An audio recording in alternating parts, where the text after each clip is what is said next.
Hey everybody, Kinsey here, and I'm back with 3 feel-good indie games.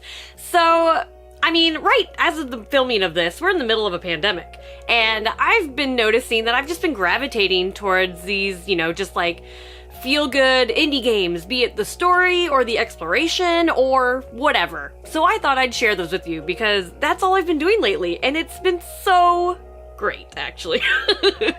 So, first one, it actually just came to Nintendo Switch recently, and that is A Short Hike.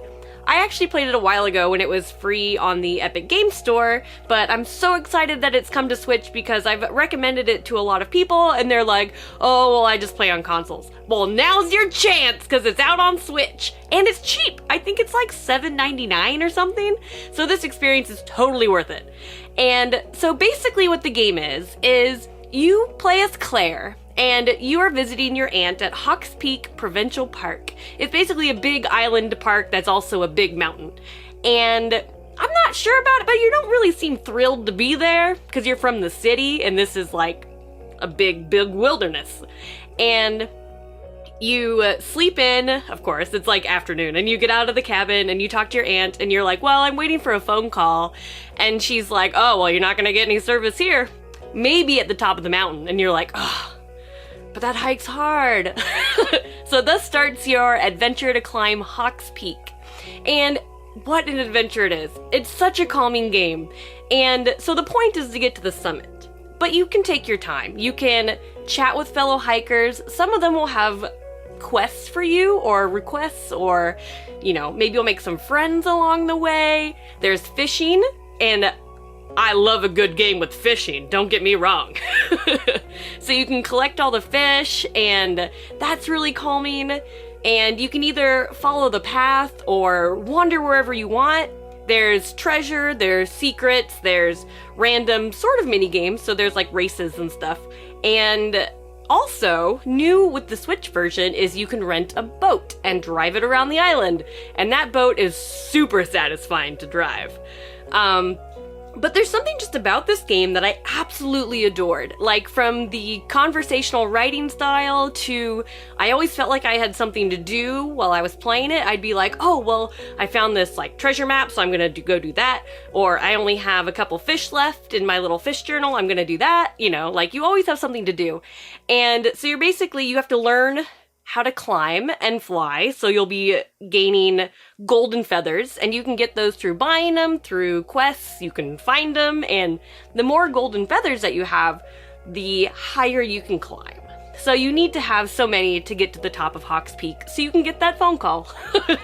But this game is so charming, so wonderful, the music is fantastic. I highly recommend it to anyone who wants just a nice, calm game. It's very wholesome, very nice. And it's really only 2 to 3 hours long, maybe, depends on if you want to do everything. But it's such a good experience that I've played it twice already, so it's fantastic. So just came out on the Nintendo Switch, and it's also been on PC for a while, so you can get it there as well. And I highly recommend it. And with that, if you've watched my channel before, you know that I always pair beer with my games. That's gonna take us to our first beer.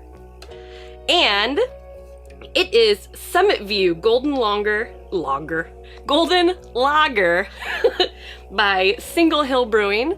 And Single Hill Brewing is a great brewery over in Yakima, Washington, so shout out to John Riggs, because he lives there.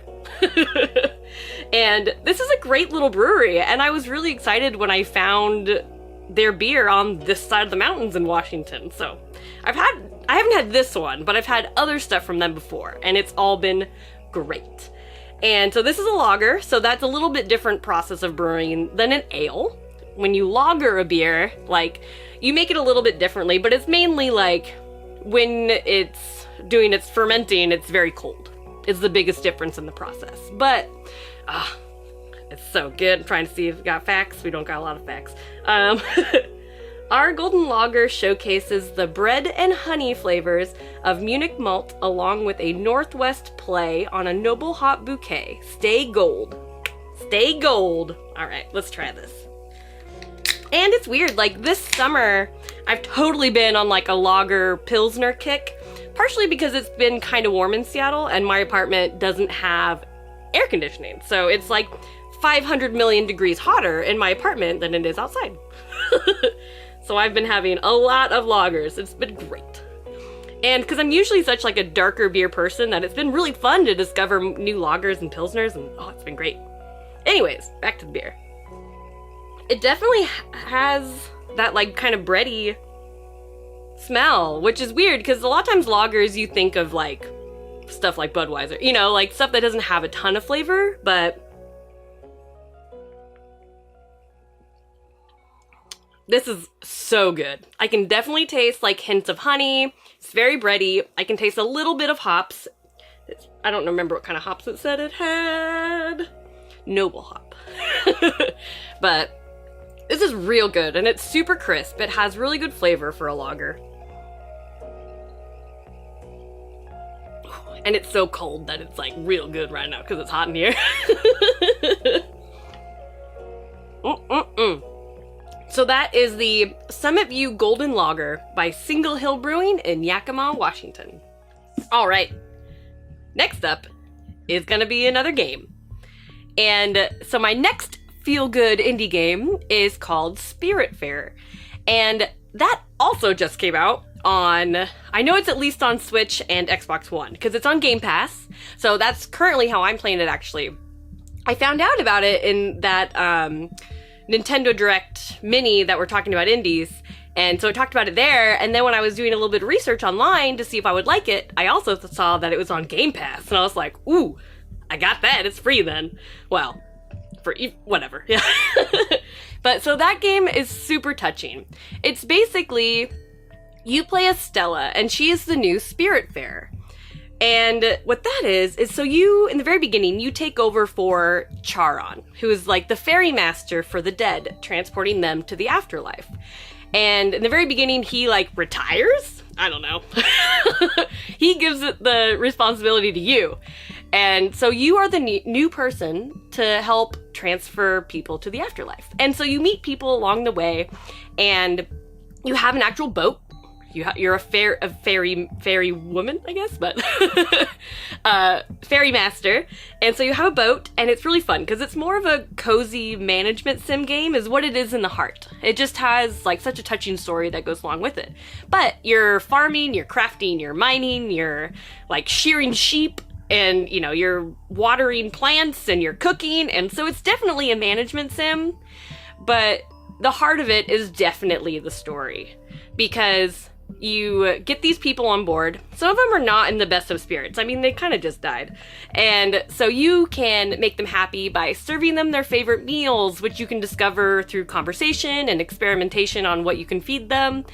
And you can like customize their quarters, make them happy. And also, if they're feeling a little down, you can give them a hug. And that's like the cutest thing, because you can see in their profile that says how happy they are. Sometimes I'll have like a little mood up arrow because they've been hugged recently. And that is just so charming, right? This game is wonderful. And so, but it deals with a little bit more mature subjects because it is dealing with death. But it does it in such a beautiful, wholesome way that this game is definitely worth a look. It's so wonderful.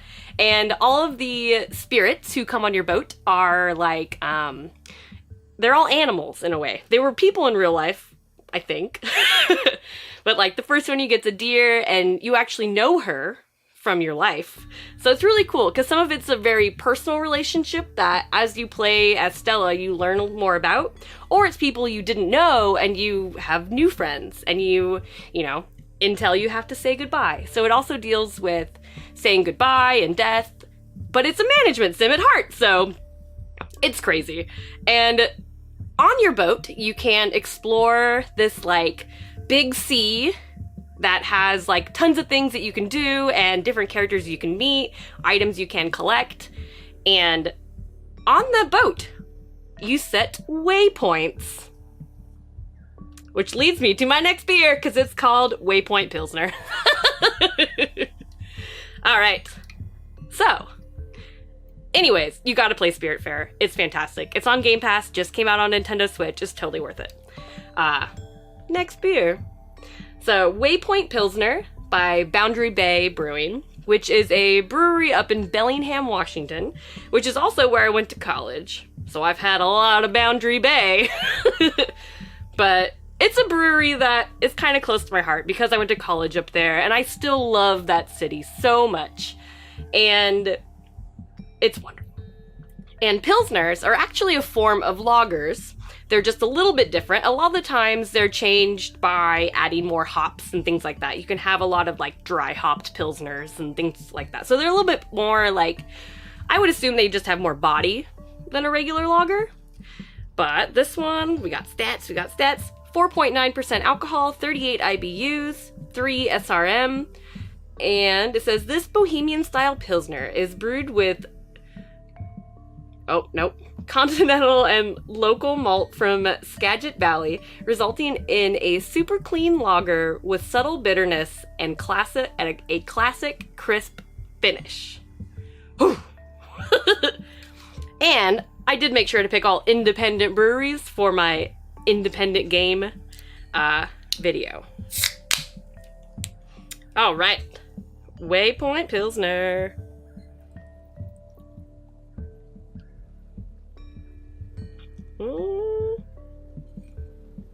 It looks good. A little bit lighter in color, actually, than the other lager.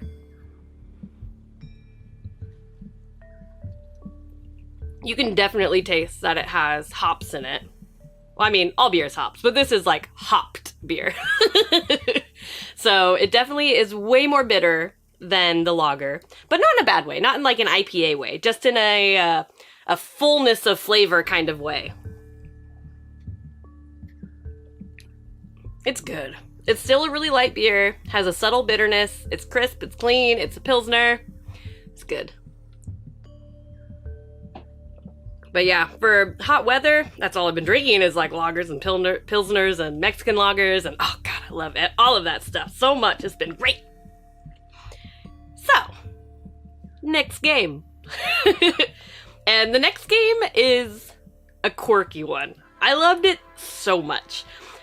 The reason I actually started playing it was because it has the same artist as Katamari. So it has Keita Takahashi doing the art. It's awesome. So that game is Wadom. And what a game it is. I did not know what to expect when I first started playing it. And it is crazy. So it all starts, the world is gone.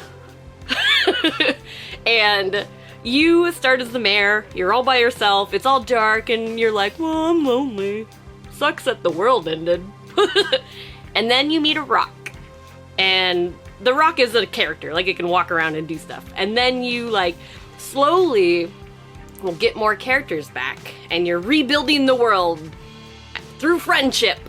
And it's such a weird game because like you end up with like hundreds, over 100, probably over 100, not hundreds, but over 100 characters, and you don't have to play as all of them, so it's not as overwhelming as it sounds. It just goes from an empty world to a populated world, basically. And certain of those characters have special abilities. For example, one of them is a nose. And to progress the story, at one point, you have to be able to smell something. So you play as the nose, smell the thing, ta-da. But it's so much fun because it's like the physics are really fun, and like you can hold hands, so you can like start holding a bunch of hands and like have a bunch of people. There's actually a mission where like there's a sushi that has the like salmon egg roe on top, the ikura, but all the ikura are basically like her kids. So there's a point where all the ikura are lost and you have to go find them all, but you do it basically by holding their hands and pulling them all back, so you have like 8 salmon eggs that you're bringing back to their mom. Oh, it's so good.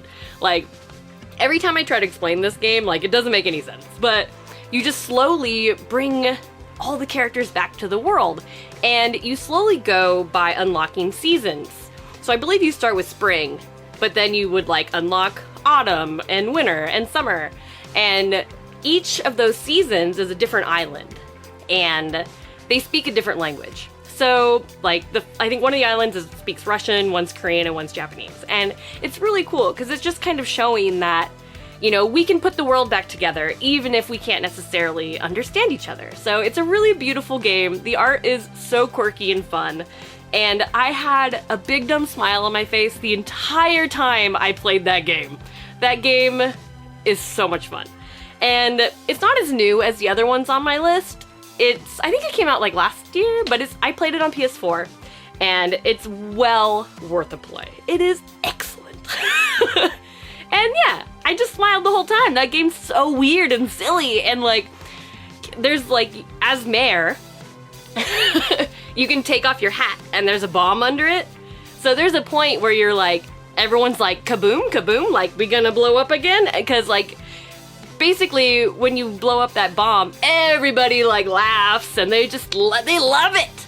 It's so fun. There's even like one crazy boss battle in the game that's totally worth it. And it comes out of nowhere too, because the rest of the game isn't so gamey. But it's totally worth it. That Katamari art and the Katamari style music, and oh my gosh, it is so good. So those are my 3 feel-good indie games that I'm playing right now, and that I recommend that if anybody else wants a feel-good indie game experience, that these are the ones you should play. So that's A Short Hike, Spiritfarer, and Wadom. So, you can find me on the internet at KinsZilla, KinsZilla, on Facebook. I don't really use Facebook, but I am there. Instagram, Twitter, and YouTube. So thank you so much for watching. Thanks for subscribing, and cheers.